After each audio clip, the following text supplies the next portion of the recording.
여기 미국의 한 국방 분석가가 한국에서 본 충격적인 광경에 말을 잇지 못하고 있습니다. 처음에는 그저 평범한 임무라고 생각했던 그의 한국 방문이 그의 인생을 완전히 바꿔놓게 될 줄은 아무도 몰랐는데요. 이건 정말 믿을 수가 없네요. 제가 지금까지 알고 있던 모든 게 완전히 잘못됐었어요. 그가 이토록 충격에 빠진 이유는 바로 한국의 특별한 모습 때문이었습니다.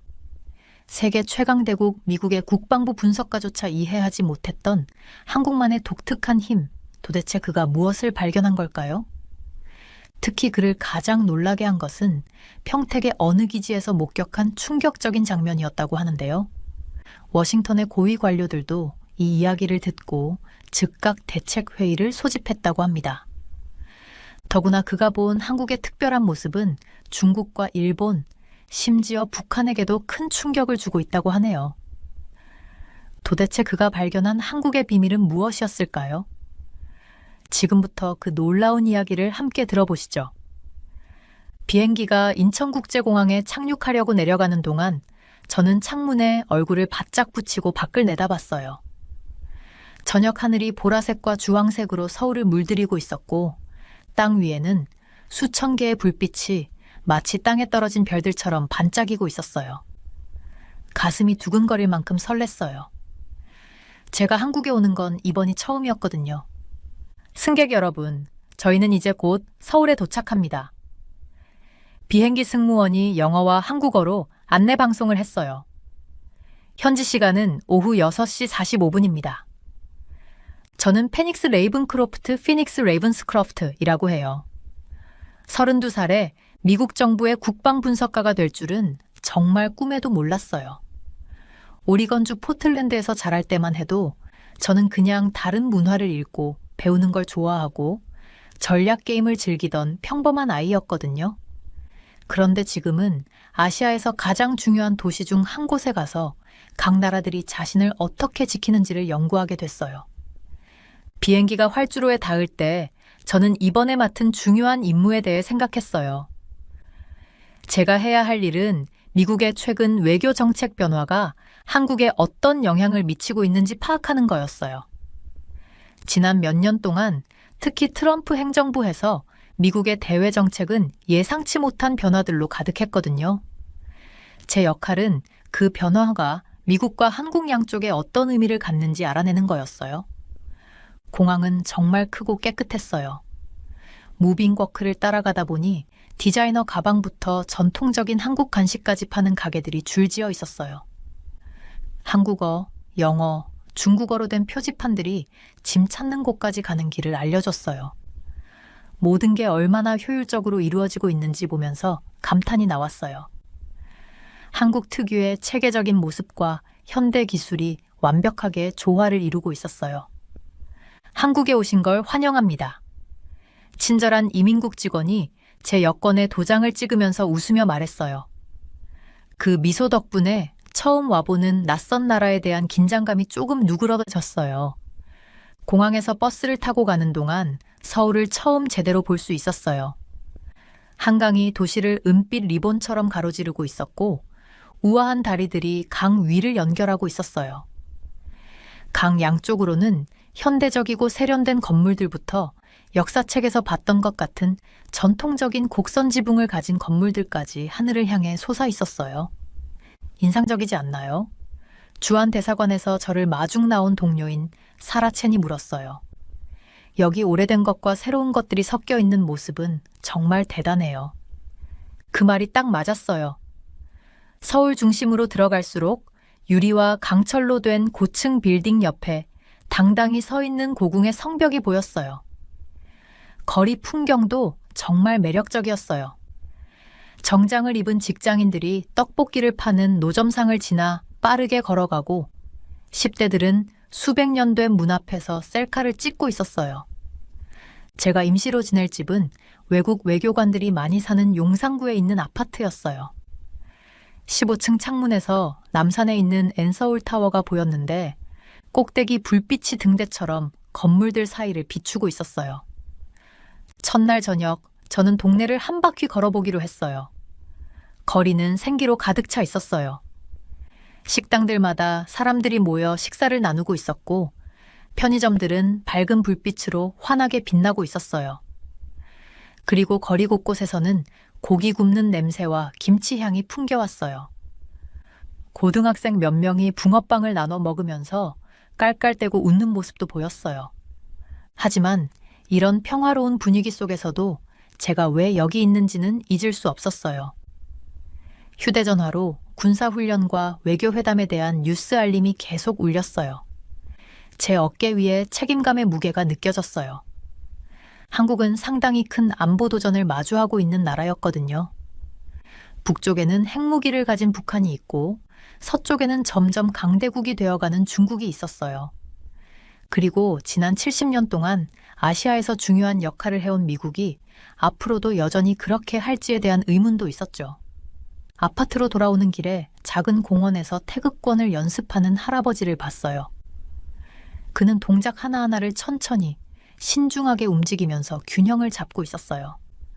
그 모습을 보며 제가 하게 될 일과 비슷하다는 생각이 들었어요. 서로 다른 힘들이 혼란에 빠지지 않도록 균형을 유지하는 방법을 이해하는 게 제 역할이었으니까요. 서울에서의 첫날이 저물고 있었지만 제 진짜 일은 이제 막 시작되고 있었어요. 다음 날부터는 군사기지를 방문하고 한국 관리들을 만나고 이 지역의 평화를 유지하는 복잡한 관계들을 이해하려고 노력해야 했어요. 그날 밤 잠들기 전 창문 너머로 반짝이는 도시 불빛들을 보면서 서울이 앞으로 저에게 어떤 비밀과 이야기를 들려줄지 궁금했어요. 그땐 몰랐지만 한국에서의 시간은 제가 세상을 보는 방식과 제 자신을 영원히 바꾸어 놓을 거였어요. 아침 해가 막 떠오르던 때 제가 탄 차가 평택에 있는 캠프 험프리스에 도착했어요. 방문자 배지를 조정하고 주위를 둘러보니 군인들이 대열을 이루어 달리고 있었고 그들의 규칙적인 발걸음 소리가 기지 곳곳에 울려 퍼졌어요. 이곳은 단순한 군사시설이 아니었어요. 맨해튼보다 넓은 면적에 자리 잡은 세계에서 가장 큰 해외 미군 기지였거든요. 캠프 험프리스에 오신 걸 환영합니다. 레이븐크로프트 씨. 사라 마르티네즈 대령이 손을 내밀며 인사를 건넸어요. 그녀의 강한 악수는 자신감 넘치는 미소와 딱 맞아떨어졌어요. 기지 투어 준비되셨나요? 함께 걸으면서 저는 이곳의 규모에 감탄하지 않을 수 없었어요. 군인 가족들을 위한 현대식 아파트 단지가 멀리까지 늘어서 있었고 대형 쇼핑몰은 미국의 어떤 쇼핑몰과 비교해도 뒤지지 않을 정도였어요. 한식과 양식을 모두 제공하는 레스토랑들에 무더운 여름날 가족들이 즐길 수 있는 워터파크까지 있었어요. 이 기지는 한국 한가운데 위치한 작은 미국 도시 같아요. 우리가 아이들이 등교 중인 학교를 지나칠 때 마르티네즈 대령이 설명했어요. 여기에는 군인, 민간 직원, 그들의 가족까지 포함해 약 4만 5천 명이 생활하고 있답니다. 지휘 본부에 들어서자 이 기지가 왜 중요한지 바로 알 수 있었어요. 큰 스크린들에는 지역 지도가 띄워져 있었고 직원들이 여러 보안 상황을 모니터링하고 있었어요. 모두가 훈련받은 사람들답게 하나하나 목적을 갖고 움직이고 있다는 게 느껴졌어요. 이 기지가 왜 그렇게 중요할까요? 제가 물었어요. 사실 사전 조사를 통해 어느 정도는 알고 있었지만요. 마르티네즈 대령은 한반도 지도가 그려진 큰 화면을 가리켰어요. 위치 때문이에요. 레이븐크로프트 씨. 서울에서 약 40마일 정도 떨어져 있긴 하지만 잠재적인 위협으로부터는 비교적 안전한 남쪽에 위치해 있죠. 게다가 가까운 항구와 비행장은 우리가 필요한 물자를 신속히 받아들이고 병력을 이동시키는데 아주 유리한 조건이에요. 그녀는 저를 공항 활주로가 내려다 보이는 창가로 데려갔어요. 활주로에는 군용 헬리콥터들이 마치 거대한 금속 잠자리처럼 줄지어 서 있었고 멀리서는 화물기들이 물자를 싣는 모습도 보였어요. 이 기지는 한국뿐만 아니라 이 지역 전체를 보호하는 데 도움을 주는 방패 같은 존재예요. 그녀가 이어서 말했어요. 이곳을 세계 평화를 유지하는 중요한 기지로 생각하시면 돼요. 다음으로 가장 인상 깊었던 곳은 시뮬레이션 센터였어요. 여기서는 군인들이 최첨단 컴퓨터 시스템을 활용해 다양한 상황을 훈련하고 있었어요. 공중 지원과 지상 부대의 협력을 연습하는 한 팀을 지켜봤는데 모두 진지한 표정으로 몰입해 있었어요. 한번 해보실래요? 마르티네즈 대령이 시뮬레이터 중 하나를 가리키며 물었어요. 그 후 30분 동안 저는 가상 헬리콥터를 착륙시키는 연습을 했어요. 여러 번 처참히 실패한 끝에 겨우 무난한 착륙에 성공했죠. 이 경험을 통해 군인들이 끊임없는 훈련을 통해 쌓는 기술이 얼마나 대단한지 새삼 깨달았어요. 점심시간에는 기지 식당에서 군인들과 함께 앉아 있었어요. 그들은 한국 생활에 적응하는 이야기들을 나눠줬어요. 언어를 배우고 현지 음식을 먹어보며 근처 지역 사회에서 친구를 사귀는 이야기들이었죠. 한 젊은 병장은 주말마다 한국 아이들에게 영어를 가르친다고 했고 또 다른 병장은 지역 야구팀에 가입해서 활동 중이라고 하더라고요. 여기서 복무하면서 가장 좋은 점은 제임스 첸 하사관이 말했어요. 우리가 두 나라 사이에 다리를 놓는 역할을 한다는 거예요. 군사력만의 문제가 아니에요. 사람들 간의 우정과 이해를 쌓는 거죠. 오후에는 기지 의료센터를 방문했어요. 이곳은 민간 병원에 견줄 만한 시설을 갖추고 있었어요. 지휘관은 비상 상황이 발생하면 군인뿐만 아니라 지역 사회를 돕기 위해 의료 역량을 신속히 확장할 수 있다고 설명했어요. 방문 마지막 순간이 가장 인상 깊었어요. 본부 건물의 전망대에서 기지 전체를 내려다볼 수 있었거든요. 저녁 해가 지면서 퍼레이드 광장에 긴 그림자를 들이우고 있었고 미국과 한국의 군인들이 두 나라의 국기를 함께 내리고 있었어요. 이 의식은 매일 저녁 열려요. 마르티네즈 대령이 조용히 말했어요. 아주 단순한 일이지만 두 나라가 파트너로서 그리고 친구로서 함께 협력하고 있다는 걸 상징하는 강렬한 의미를 담고 있어요. 함께 내려오는 두 국기를 보면서 저는 캠프 험프리스가 단순한 군사기지가 아니라는 걸 깨달았어요. 이곳은 미국과 한국 간 깊은 유대의 상징이었고 신뢰와 공유된 가치를 바탕으로 쌓아 올린 오랜 관계를 보여주는 곳이었어요. 제가 떠날 준비를 할 때 오늘 만났던 사람들에 대해 생각했어요. 평화를 지키기 위해 훈련하는 군인들, 고향에서 멀리 떨어져 새로운 삶을 만들어가는 가족들, 그리고 이 거대한 운영을 원활히 유지하기 위해 헌신하는 직원들까지요. 기지의 불빛들이 어둠 속에서 섬처럼 빛나고 있었어요. 내일은 보안 전문가들을 만나 복잡한 정책 문제들을 논의할 예정이었지만 오늘은 국제관계의 인간적인 측면에 대해 배울 수 있었어요. 동맹과 안보라는 큰 개념이 수천 명의 사람들의 일상 속에서 어떻게 구체화되는지를 말이에요. 아침 햇살이 한국 외교부의 높은 창문을 통해 쏟아져 들어오면서 반질반질한 대리석 바닥 위로 긴 그림자를 드리웠어요. 저는 넥타이를 고쳐 매면서 오늘 하루에 대한 설렘과 긴장감을 동시에 느꼈어요. 국방분석가로서 여러 회의에 참석해봤지만 오늘은 뭔가 달랐어요. 오늘은 한국의 주요 정책 결정자들과 함께 우리나라들이 직면한 가장 큰 도전 과제 중 하나인 북한의 핵무기 프로그램에 대해 논의할 예정이었거든요.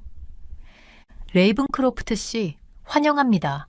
박 박사님이 따뜻하게 웃으며 손을 내밀었어요. 박 박사님은 고위정책 자문관으로 그 미소 덕분에 제 긴장이 조금 풀렸어요. 오늘 나눌 이야기가 정말 많습니다. 회의실에는 이미 여러 보안 브리핑에서 봤던 익숙한 얼굴들과 처음 보는 사람들이 모여 있었어요. 회의실 벽에는 한반도 지도가 걸려 있었고 커다란 스크린에는 북한 여러 지역의 위성 이미지가 띄워져 있었어요. 긴 나무 테이블 위에는 김이 모락모락 나는 커피잔이 놓여 있었고 참석자들은 하나둘 자리에 앉으며 준비를 하고 있었어요. 그럼 현재 상황부터 시작하죠.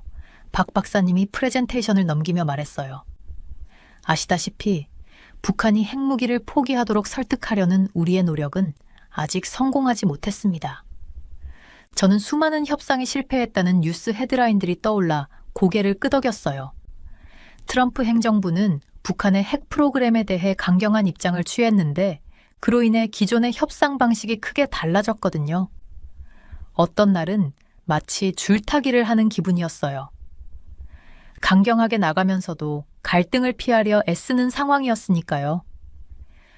문제는 제가 회의실을 둘러보며 말했어요. 양측이 원하는 게 너무 다르다는 겁니다.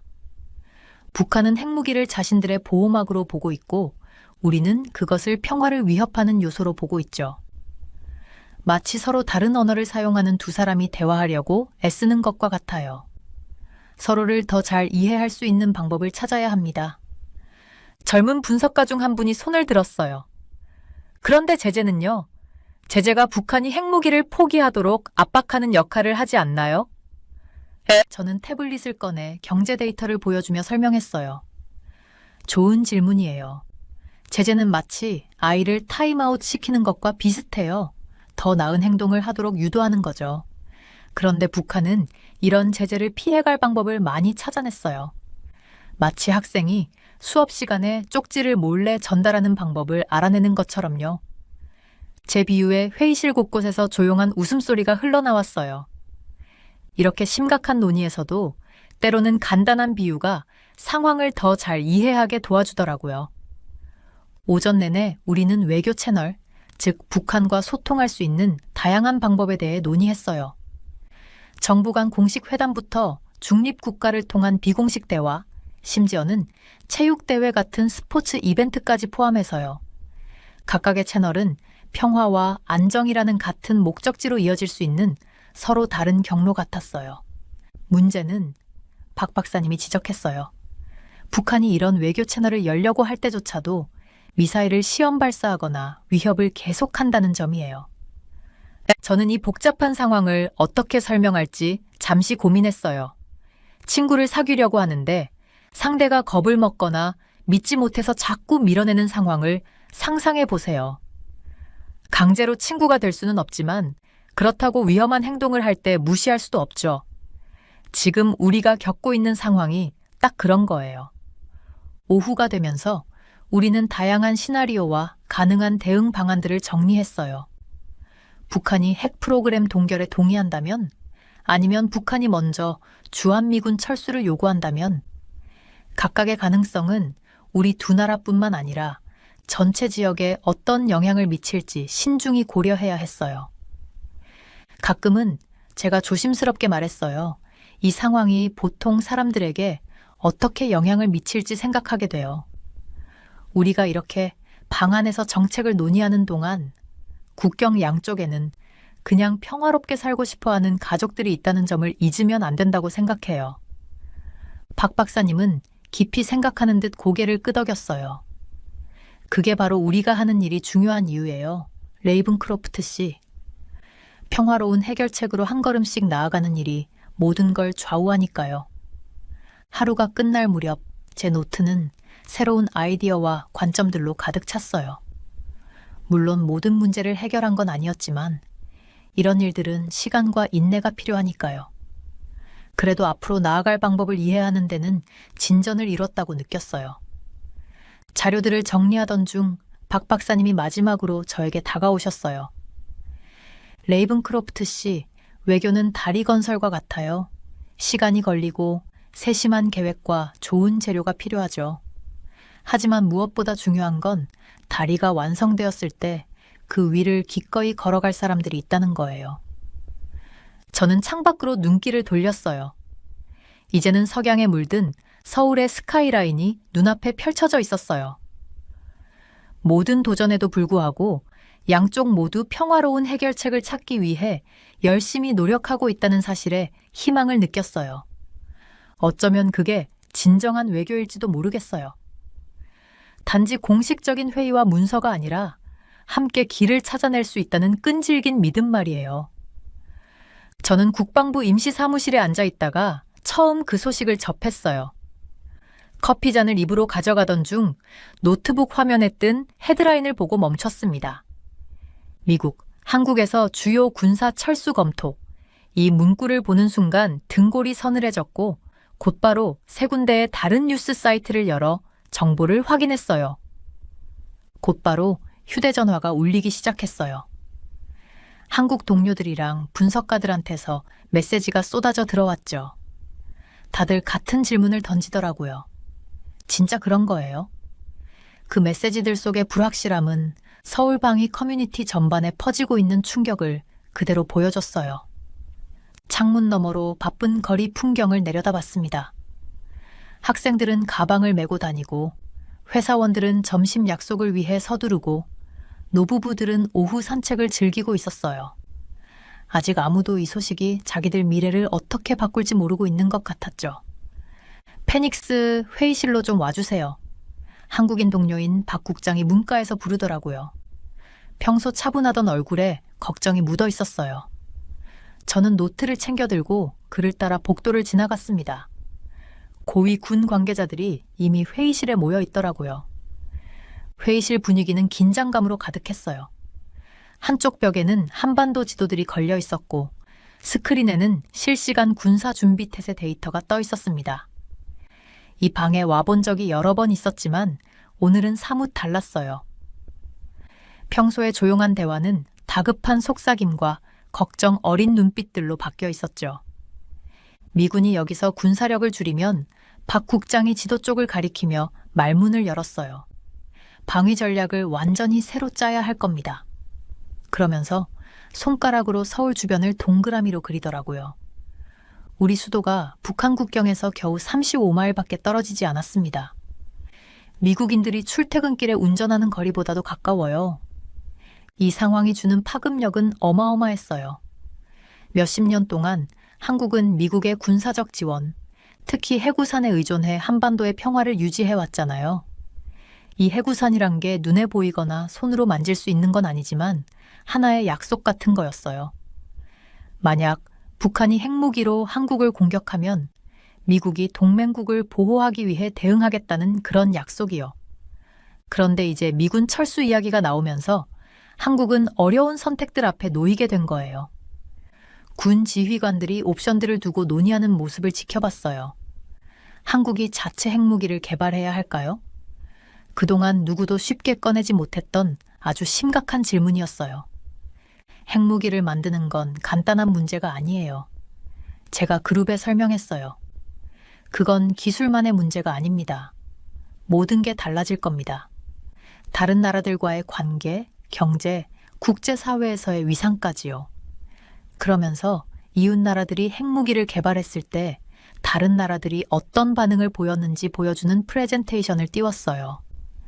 방 안은 다시 조용해졌습니다. 다른 걱정거리도 있었거든요. 만약 한국이 핵무기를 개발하기 시작하면 일본은 어떻게 할까요? 대만은요? 동아시아에서 군비 경쟁이 벌어질 가능성에 다들 불편해하는 기색이었어요. 그건 마치 도미노를 줄 세워놓고 첫 번째 도미노가 넘어지면 나머지도 연달아 넘어지는 상황 같았죠. 휴식 시간에 바람 좀 쐬려고 건물 발코니로 나왔어요. 봄철 벚꽃이 만개해서 안에서 나눴던 심각한 논의들과는 사뭇 다른 평화로운 장면이 펼쳐져 있었어요. 아래로는 학교 아이들 무리가 지나가고 있었고 그들의 웃음소리가 저한테까지 들리더라고요. 우리가 내리는 결정이 저 아이들의 미래에 어떤 영향을 줄지 생각하지 않을 수 없었어요. 다시 회의실로 들어가서는 실질적인 문제들을 논의했어요. 만약 미군이 철수한다면 한국은 새로운 군사 장비가 필요할 거고 병력도 늘려야 하고 훈련 방식도 바꿔야 할 겁니다. 그 비용이 어마어마했어요. 제가 대략적인 수치를 계산해 봤는데 그 금액에 몇몇 관계자들은 고개를 절레절레 흔들더라고요. 우리는 너무 오랫동안 미국군에 의존해 왔어요. 한 장군이 말했어요. 이제는 마치 누군가한테 업혀 다니다가 다시 걸어야 하는 것 같네요. 그 말이 저한테 깊이 남았어요. 한국이 약한 건 아니었어요. 강한 군대와 강력한 경제를 갖고 있잖아요. 하지만 더 독립적인 방위체제로 전환하는 데는 시간도 돈도 신중한 계획도 필요했어요. 하루를 마치고 노트를 챙겨 지하철역으로 걸어갔어요. 역 곳곳의 스크린에서는 저녁 뉴스가 나오고 있었는데 미국 철수 가능성을 우려하는 앵커들의 모습이 보였어요. 제 주변의 통근객들은 휴대폰 화면을 바라보며 같은 뉴스를 읽고 있는 듯했죠.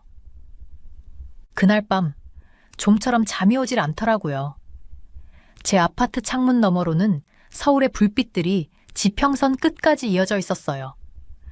그 도시가 강인하면서도 동시에 취약해 보였어요. 내일 우리는 다시 논의를 이어가겠죠. 불확실한 미래 속에서 최선의 길을 찾으려고요. 하지만 한 가지는 분명했어요. 몇십 년 동안 한반도의 평화를 지켜온 안보 구조가 지금 변화하고 있었고 그 자리를 무엇이 대신할지는 아무도 확신할 수 없다는 거죠. 몇 시간 동안 뒤척이다 겨우 잠이 들었는데 꿈속에서는 지도, 미사일, 그리고 발코니에서 봤던 그 아이들의 얼굴이 떠올랐어요.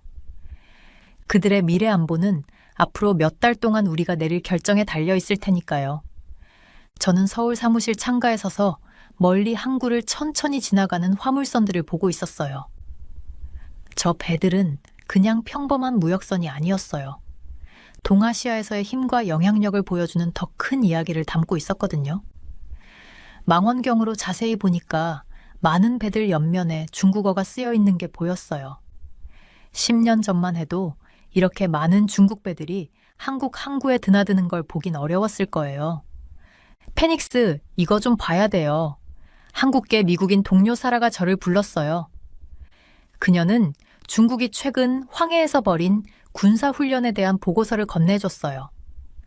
훈련 장소가 점점 한국 영해에 가까이로 다가오고 있었어요. 이건 그냥 우연이 아니었어요. 중국이 자기 힘을 과시하고 있는 거였죠. 저는 얼마 전에 국방부에서 박 장군과 나눈 대화가 떠올랐어요. 중국은 단지 무역에만 관심 있는 게 아닙니다. 그는 책상 위에 손가락을 긴장되게 두드리며 말했어요. 그들은 아시아에서 가장 강력한 나라가 되고 싶어 합니다.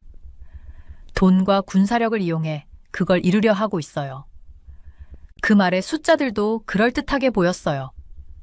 중국은 이제 한국의 최대 무역 파트너가 되었고 한국 제품을 가장 많이 사들이는 나라가 되었어요. 한국 학생들은 일본어 대신 중국어를 배우고 있었고 한국 기업들은 중국에 더 많은 공장을 열고 있었어요. 심지어 K-팝 스타들까지도 중국 시장이 워낙 커서 중국에서 유명해지려고 노력하고 있었어요. 그런데 이건 한국에게 꽤 어려운 상황을 만들어냈어요. 미국은 지난 70년 넘게 한국에 가장 가까운 동맹국이자 보호자 역할을 해왔거든요. 미군은 여전히 북한의 위협으로부터 한국을 지키고 있었어요. 평택 같은 미국 군사기지는 한국의 안보에 필수적이었어요. 이건 마치 싸우는 부모님 사이에 낀 아이 같아요. 서울대학교에서 점심 모임 중에 김 교수님이 이렇게 설명했어요. 그는 커피를 적고 있었어요. 한국은 경제를 위해선 중국이 필요하고 안보를 위해선 미국이 필요하죠. 그런데 이 두 강대국이 의견이 충돌하면 어떻게 될까요? 이 문제는 사드 미사일 사태 때 실시간으로 드러났어요. 한국이 미국의 사드 미사일 방어 체계를 설치하도록 허락했을 때 중국이 화를 냈죠. 그들은 이 시스템의 강력한 레이더가 자신들을 감시할 수 있다고 생각했어요. 그래서 중국은 한국 영화를 금지시키고 중국 관광객들이 한국에 오는 걸 막고 중국 내 한국 상점들을 폐쇄하면서 한국을 제재했어요. 제가 한국 조선소와 공장을 방문했을 때 현장 노동자들은 걱정을 털어놓았어요. 중국 회사 20회사들이 우리 기술을 베끼고 있어요. 한 기술자가 이렇게 말했어요. 그들은 우리와 똑같은 제품을 더 싸게 만들어요. 우리가 어떻게 경쟁하겠어요? 그의 말은 중국의 성장하는 힘이 경제적 경쟁으로 나타나는 또 다른 면을 보여줬어요. 제 컴퓨터 위성 사진에서는 중국이 남중국해에서 인공섬을 만들고 그것을 군사기지로 전환하는 모습이 보였어요. 이 섬들은 한국에서 멀리 떨어져 있었지만 중국의 더 큰 계획을 보여주고 있었어요. 중국은 아시아 주변의 바다를 통제하려 했고 그 바다는 한국의 무역선들이 오가는 길목이었거든요. 우리가 현실적으로 생각해야 합니다. 부산 해군본부에서 열린 브리핑 중에 이 제독이 말했어요. 중국은 우리 이웃입니다. 그들이 사라질 일은 없어요. 그들과 협력하면서도 우리의 독립성과 미국과의 동맹을 유지할 방법을 찾아야 해요. 저는 몇 주 동안 기업인, 학생, 정부 관계자들을 인터뷰했어요. 모두가 중국에 대해 나름의 의견을 가지고 있었어요. 젊은 사람들은 일자리 경쟁을 걱정했고, 사업가들은 시장 접근을 걱정했어요. 군 관계자들은 중국 해군의 성장을 걱정했고, 정치인들은 중국과 미국 사이에서 균형을 유지하는 걸 걱정했어요. 아파트에서 서울의 밤 풍경을 보면서 전쟁의 폐허에서 글로벌 강국으로 변신한 이 도시를 떠올렸어요. 한국은 강대국들과의 관계를 균형 있게 유지하면서 성공했었어요. 그런데 중국이 점점 강해지면서 이 균형을 유지하기가 점점 더 어려워지고 있었어요. 그때 워싱턴에서 메시지가 왔어요. 그들은 한국에서의 중국의 영향력에 대한 제 분석을 원하고 있었어요. 저는 글을 쓰기 시작했어요. 한마디 한마디가 중요했거든요. 중국, 한국, 그리고 미국의 관계가 동아시아의 미래를 결정지을 거였어요. 글을 쓰는 동안 항구에서는 화물선들이 계속해서 멈추지 않고 움직이고 있었어요. 그 배들은 이 변화하는 시대의 무게를 실은 채로 끝없는 여정을 이어가고 있었죠. 서울에서의 마지막 저녁에 저는 남산타워 전망대에 서서 도시의 불빛들이 마치 빛나는 거미줄처럼 펼쳐져 있는 모습을 바라봤어요. 방어 분석가로 처음 서울에 온 지 6달이 지났는데 이제야 동북아시아의 상황이 얼마나 복잡한지 제대로 이해하게 된 것 같더라고요. 저는 노트를 꺼내서 마지막 생각들을 적기 시작했어요. 해가 지면서 하늘은 선명한 주황빛과 분홍빛으로 물들었고 그 광경은 평택 기지에서 보낸 시간 동안 보았던 수많은 일모를 떠올리게 했어요.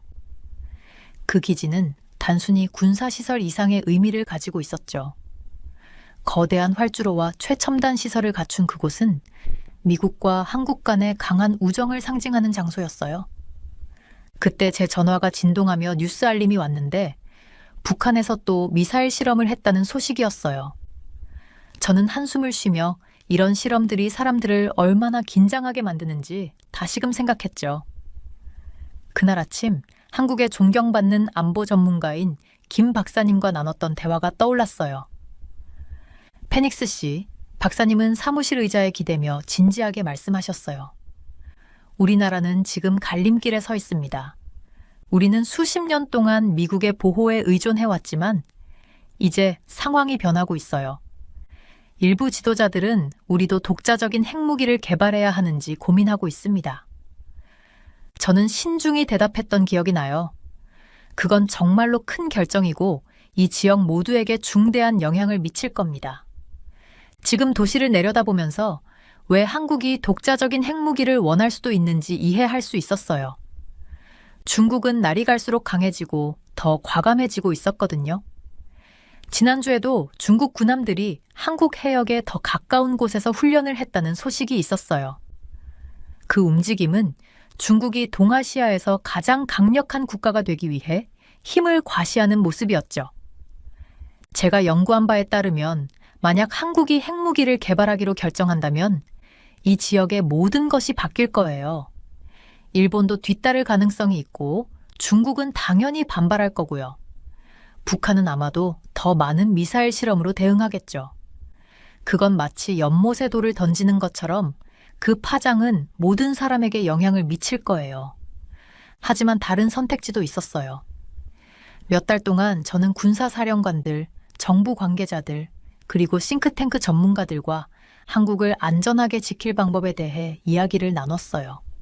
어떤 사람들은 사이버 방어를 강화해야 한다고 했고 또 어떤 사람들은 첨단 재래식 무기에 투자하자는 의견을 냈어요. 일부는 북한과의 긴장을 줄이기 위한 새로운 외교적 접근을 제안하기도 했죠.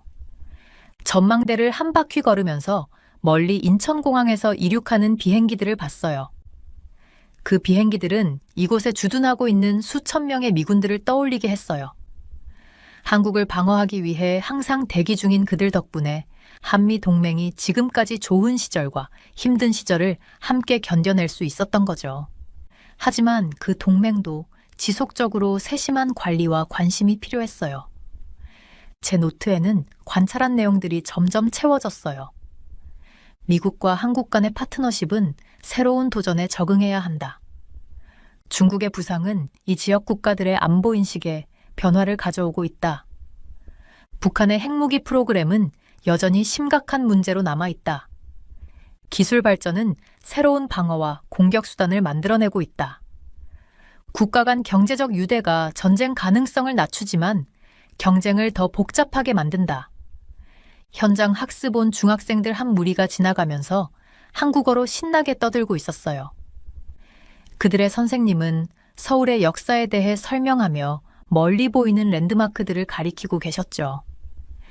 이 아이들은 우리가 오늘 내리는 결정에 따라 만들어질 미래에서 살아가겠죠. 그 생각이 저를 더 깊이 고민하게 만들었어요. 어떻게 하면 안보 문제에 대해 평화로운 해결책을 찾을 수 있을까 하고요. 어둠이 서울을 덮자 도시의 불빛은 더 밝아졌어요. 여기서 내려다보면 옛 궁궐터, 현대적인 고층 빌딩들, 분주한 쇼핑거리, 조용한 주거 지역이 함께 어우러져 있는 모습이 보였어요. 이건 한국 그 자체를 완벽히 보여주는 모습이었죠. 전통과 발전, 강함과 지혜를 조화롭게 이뤄낸 나라 말이에요. 타워를 떠나기 전에 마지막으로 노트에 이렇게 적었어요. 동북아시아의 미래는 모든 나라가 협력하는 데 달려있다. 모두가 안전하고 번영할 수 있는 방법을 찾기 위해 창의적이고 인내심을 가져야 한다. 전쟁은 모두에게 해를 끼치기 때문에 우리는 차이점을 평화적으로 해결할 수 있는 길을 찾아야 한다. 마지막으로 도시를 돌아보며 희망을 느꼈어요. 물론 앞으로 심각한 도전 과제들이 있을 거예요. 하지만 한국은 과거에 더 큰 장애물들을 극복해냈잖아요. 우리 두 나라 간의 동맹도 여전히 강력했어요. 미국의 힘과 한국의 혁신, 그리고 현명한 외교를 결합하면 이 지역 모두를 위한 더 안전한 미래를 만들어갈 수 있을 거라고 믿었어요. 내일 저는 워싱턴으로 돌아가 연구 결과를 발표할 예정이지만 제 마음의 한 부분은 여전히 서울에 남아 있을 거예요. 여기서 동북아시아의 평화와 안보 사이의 섬세한 균형에 대해 정말 많은 것을 배웠으니까요.